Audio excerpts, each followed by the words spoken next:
G'day, I'm Mrs. Dow, and welcome to Mrs. Dow's Art Room. Here's today's lesson. It's modelling and construction steampunk style. At the beginning of our steampunk-inspired art units, I like to introduce my students by showing videos and photos of artists working in the style and share some history of the subgenre created by writers such as Jules Verne. The retro futuristic sci-fi style is inspired by steam-powered 19th century machinery. Having some examples to pass around to students will also inspire them, and picking a theme to start them creating is a good idea. For example, robots, wearable art, automobiles, or even mechanical bugs. I put a box of creating materials on each table that has a variety of items, allowing the students to choose or pick what looks interesting to them.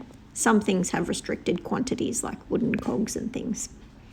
Allowing my students and all the classes equal opportunity to pick what they want and not miss out on anything that the other classes had a chance to get. In this video, I demonstrate different construction joining techniques, but usually have taught them over a couple of scaffolded lessons prior to starting our final sculpture. So hopefully we remember some of the ways that we join things. A favourite glue of mine and my students is Zart Super Tack. It's thicker than PVA and dries faster and stronger bonding. No sponsored or paid endorsements, it's just what we use. Some of the great items I like to have available are pop sticks, ribbed paper tape, honeycomb mesh, buttons, sequins and beads, corrugated cardboard, chenille stems or pipe cleaners, a really good pair of scissors, masking tape, and double-sided tape is really good for sticking things like this honeycomb mesh down flat. If you put tape over the top, it kind of hides all of the texture that we were adding in the first place. So you will notice a lot of the video has been sped up now, so I can show a few of those joining techniques, like using the double-sided tape here and gluing things down. You will also see how I add beads and sequins as embellishments to look like bolts and rivets on my sculpture. I'm actually trying to make it look like lots of different pieces of scrap metal were used to make the artwork. And the painting process later allows all the textures to look more real.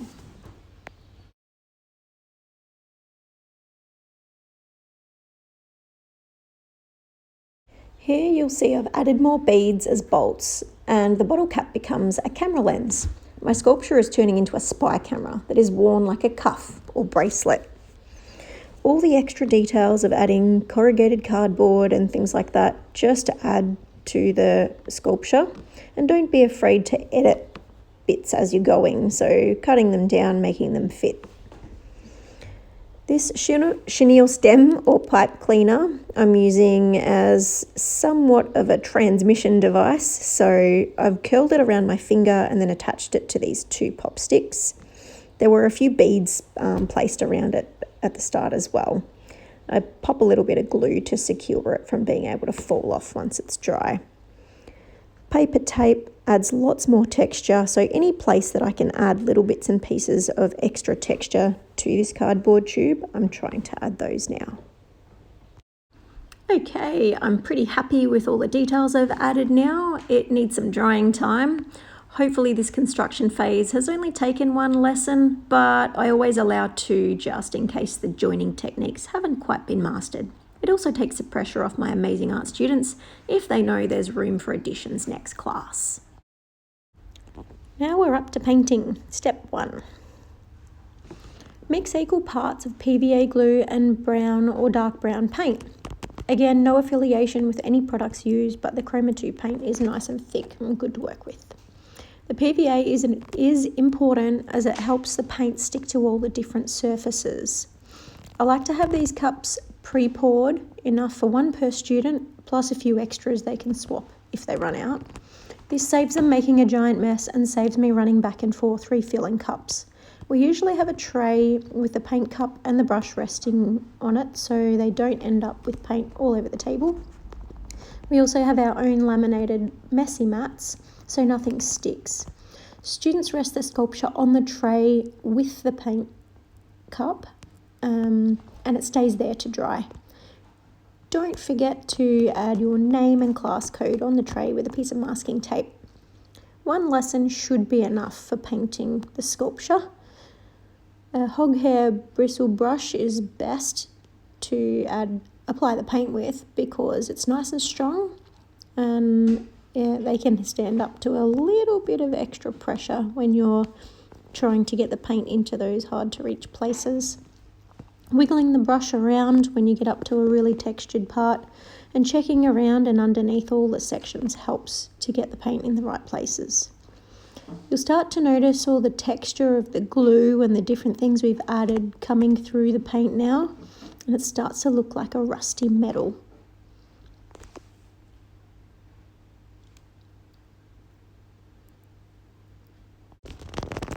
Okay, step 2, dry brush painting. Dry brush technique, again, needs a hog hair bristle brush. It's the best choice for dry brushing. You'll also need red oxide or an orange coloured paint. I have the Chroma 2 red oxide. It looks like a rusty colour and works well on top of the brown. The brown paint must be completely dry before you start this step, so a good idea to do it on a separate lesson. Students will only need a small blob, and as they dip it into the paint, you'll see the brush tip should still look dry. If they get too much paint on their bristles, they can rub it against a piece of scrap paper. The idea is to just touch the paint gently and rub it against your sculpture to kind of dust the surface. This allows all the textures that we've added to just collect the rust colour as you go. Doing this step slowly and adding more layers works best. As this is a dry brush technique, the rust colour will be dry almost instantly, and if you have enough time, you might want to look into the final step. For the final step, you'll need gold paint or a gold paint stick. Gold paint rub. Step 3, the final touches. I found my students love this step the most and sometimes get a little overexcited with the gold paint sticks. So a conversation on less is more, and we are trying to add contrast and emphasis by highlighting some special parts of our sculpture with gold helps a lot. All we have to do is rub the paint stick on a finger and transfer it to the special parts of our sculpture to add our highlights. Really lightly rubbing on just a few spots and not covering the whole area is a really great way to make those little bits and pieces pop out and shine. Try and avoid the students rubbing a paint stick directly onto the sculpture, as they'll end up with big blobby bits of paint that don't really look quite right. And if you don't have paint sticks, then the dry brush technique works fine with a gold or a yellow acrylic paint. And there you have it. My steampunk inspired spy camera is complete. I hope you have fun with this lesson. I learnt most of the techniques doing a ZART PD. It was worth checking out. Again, it's not a sponsored video, but worth sharing what I use and how I came to learn what I know. Thank you, my amazing art students.